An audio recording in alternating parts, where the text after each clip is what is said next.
जब महाभारत के युद्ध के 16 साल बाद कर्ण की आत्मा पांडवों से मिलने आई। अपनी मृत्यु के 16 साल बाद आखिर क्यों कर्ण को पांडवों से मिलने आना पड़ा था? आखिर महाभारत युद्ध के 16 साल बाद कैसे सभी योद्धा एक बार फिर से पुनर्जीवित हो उठे थे? साथ ही महाभारत का युद्ध कितना विनाशकारी था, आप इस बात का अंदाजा इसी से लगा सकते हैं कि इसमें गुरु द्रोणाचार्य से लेकर भीष्म पितामह और दानवीर कर्ण जैसे महान योद्धाओं ने भाग लिया था, जो अकेले ही समस्त सृष्टि में कंपन उत्पन्न करने की क्षमता रखते थे। लेकिन अधर्म का साथ देने के कारण इन सभी योद्धाओं को अपनी जान से हाथ धोना पड़ा था। और ऐसा ही नहीं था कि इन सभी योद्धाओं को आने वाले परिणामों के बारे में न पता हो।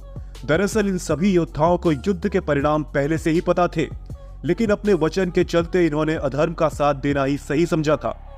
लेकिन फिर ऐसा क्या हुआ कि महाभारत के युद्ध की समाप्ति के 16 साल बाद दानवीर कर्ण से लेकर बाकी सभी योद्धाओं को एक बार फिर से पांडवों से मिलने आना पड़ा।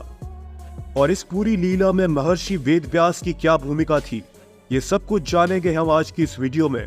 इसीलिए इस वीडियो को अंत तक जरूर देखिएगा। तो चलिए बिना किसी देरी के इस वीडियो में आगे बढ़ते हैं।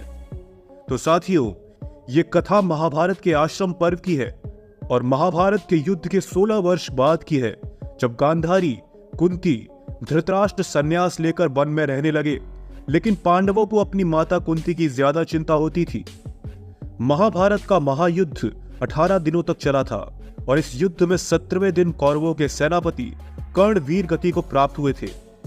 दरअसल इसी दिन दानवीर कर्ण के रथ का पहिया जमीन में धंस गया था और जब कर्ण अपने पहिए को निकालने के लिए जमीन पर उतरे थे तो श्री कृष्ण के आदेश पर अर्जुन ने निहत्थे कर्ण पर दिव्यास्त्र का प्रयोग करके उन्हें मौत की घाट उतार दिया था। लेकिन वहीं अगर दानवीर कर्ण के जीवन की बात की जाए तो असीम क्षमताओं का धनी होने के बावजूद प्रकृति ने कदम कदम पर उनकी परीक्षा ली थी। जन्म के साथ ही मां का साथ छूट गया।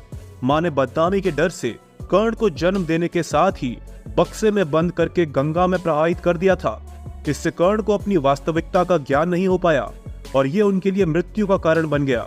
जब वो गुरु द्रोणाचार्य से शिक्षा लेने के लिए गए थे तो सूतपुत्र होने के कारण गुरु द्रोणाचार्य ने कर्ण को शिक्षा देने से इनकार कर दिया। इसके बाद भगवान परशुराम ने दानवीर कर्ण को युद्ध कला की शिक्षा दी। लेकिन उनकी मूल जाति का पता चलने के बाद भगवान परशुराम ने उन्हें यह श्राप भी दिया कि वो अपनी सभी विद्याओं को उस समय भूल जाएंगे जब कर्ण को उसकी सबसे ज्यादा जरूरत होगी। दरअसल भगवान परशुराम किसी भी क्षत्रिय को अपना शिष्य नहीं बनाना चाहते थे और उन्होंने कर्ण को भी एक सूतपुत्र समझकर शिक्षा दी थी। लेकिन जब एक रोज अभ्यास के बाद परशुराम कर्ण की गोद पर सर रखकर सो रहे थे, तभी एक बिच्छू आकर कर्ण की जांघ पर काट लेता है, जिससे कर्ण का बहुत सारा खून बह जाता है।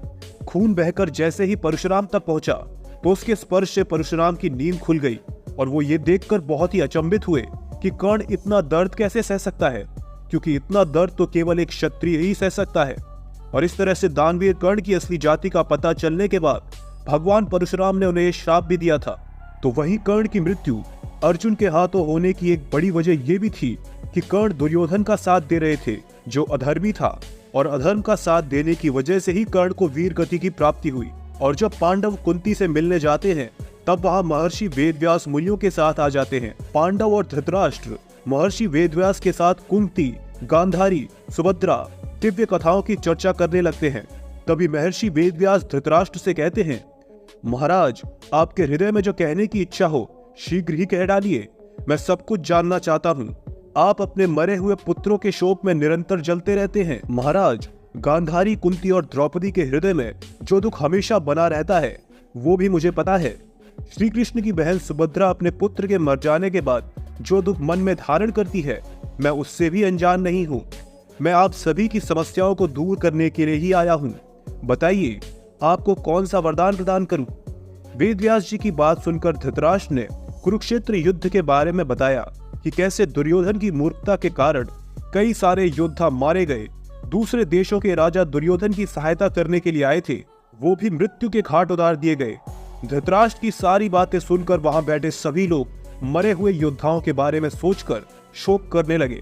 ये सारी बातें सुनकर माता गांधारी वेदव्यास से कहती है, मेरे पुत्रों को मरे हुए 16 वर्ष बीत गए हैं, लेकिन राजा धृतराष्ट्र आज भी अपने पुत्रों के शोक में है। वे आज भी उनके शोक में विलाप करते हैं। आप तो अपने तपोबल से दूसरी सृष्टि का निर्माण भी कर सकते हैं, तो एक बार राजा धृतराष्ट्र को उनके मरे हुए पुत्रों से मिलाना आपके लिए कौन सी बड़ी बात है? द्रौपदी, मुझे अपनी सारी पुत्र वधु में सबसे अधिक प्रिय है। इस बेचारी के भाई, बंधु, पुत्र सभी मारे गए हैं, जिससे ये बहुत दुखी रहती है। श्री कृष्ण की बहन सुभद्रा हमेशा अपने पुत्र अभिमन्यु के वध से दुखी रहती है। जब गांधारी ने यह कहा, तब कुंती ने अपने महातेजस्वी पुत्र कर्ण को याद किया। तब महर्षि वेदव्यास ने कुंती को देखा तो उन्होंने उनसे पूछा कि देवी, आप क्यों शोक में डूबी हुई हैं? कुछ कहने की इच्छा हो तो कहिए। तब कुंती ने लज्जित होकर उन्हें कर्ण के त्याग के बारे में बताया कि कैसे उन्होंने एक नवजात शिशु को गंगा में प्रवाहित कर दिया था और उसे नियति के भरोसे छोड़ दिया था। उसके लौटने के बाद भी उसे अपने पुत्र के रूप में स्वीकार नहीं कर सकी और सूत पुत्र होने के कारण उसे सबका अपमान सहना पड़ा। सबकी बातों को सुनकर मुनिवर वेदव्यास ने कहा, आज सारा संसार मेरे तपोबल को देख ले। हे गांधारी, आज रात को तुम अपने पुत्र, भाइयों, उनके मित्रों को देखोगी। कुंती कर्ण को, सुभद्रा अभिमन्यु को और द्रौपदी अपने 5 पुत्रों को देखेगी। महर्षि वेदव्यास के वचन को सुनकर सभी बहुत खुश हुए। जब रात होने को आई तब मुनिवर वेदव्यास जी के बताए अनुसार नदी के किनारे सभी लोग आ गए, जिसके बाद वेदव्यास जी ने जल में प्रवेश करके कौरव और पांडव पक्ष के मरे हुए योद्धाओं का आह्वान किया। इसके बाद भीष्म, द्रोण, सारे राजा अपनी सेना के साथ वहां प्रकट हो गए। द्रौपदी के 5 पुत्र अभिमन्यु और घटोत्कच सभी जल से प्रकट हो गए। कर्ण और शकुनी, धृतराष्ट्र के पुत्र दुर्योधन और दुशासन आदि जल से बाहर आ गए तथा राजकुमार लक्ष्मण, धृष्टद्युम्न, धरती के सभी पुत्र, राक्षस आदि जल से बाहर आ गए। साथ ही 5 पांडव, दानवीर कर्ण और सभी पांडव भी वहां पर उपस्थित हो गए। पांडव अपने भाई कर्ण को देखकर फूट फूट कर रोने लगे, क्योंकि जब कर्ण जीवित थे तब उन्होंने कभी भी उनका सम्मान नहीं किया था, जिसकी सबसे बड़ी वजह यह थी कि पांडवों को दानवीर कर्ण की मृत्यु के पहले तक ये पता ही नहीं था कि वे भी उनकी ही माता के संतान हैं। कर्ण से दोबारा मिलने के कुछ समय के बाद उनका दुख दूर हो गया। इसके बाद सभी पांडव कर्ण से प्रसन्नता पूर्वक मिलकर बड़े भाई जैसा प्रेम करने लगे। इसके बाद अभिमन्यु और द्रौपदी के 5 पुत्रों से मिलकर बहुत खुश हुए। वे सारे योद्धा भी एक दूसरे से मिलकर बहुत प्रसन्न हुए। इस प्रकार मुनि वेदव्यास जी की कृपा से सभी अपने क्रोध को भूलकर, शत्रु भाव को छोड़कर हर्ष मनाने लगे। वेदव्यास जी के तपोबल की शक्ति देखकर सभी बहुत प्रसन्न हुए। उन्हें ऐसे लोगों से मिलने का मौका दोबारा मिला जिन्हें उन्होंने युद्ध की वजह से खो दिया था। इस तरह सारे मारे गए योद्धा एक रात अपने महल में रहने के बाद सुबह वहां से चले गए। लेकिन उनके जाने के बाद सबको लगने लगा कि कुरुक्षेत्र के युद्ध ने उनकी सारी खुशियों को छीन लिया है। तो दोस्तों, इस प्रकार से महर्षि वेदव्यास जी ने अपने तपोबल से वो कर दिखाया था जो आज के समय में बिल्कुल नामुमकिन प्रतीत होता है। वैसे क्या आपको महाभारत की इस घटना के बारे में जानकारी थी या नहीं, हमें कमेंट करके जरूर बताएं। साथ ही आप महाभारत या रामायण के संबंध में किस प्रकार की वीडियो देखना चाहते हैं वो भी कमेंट करके जरूर लिखें। और हाँ, वीडियो को लाइक करें और चैनल को सब्सक्राइब करना ना भूलें। तो चलिए आज के लिए इतना ही, मिलते हैं किसी और वीडियो के साथ। तब तक के लिए नमस्कार, धन्यवाद।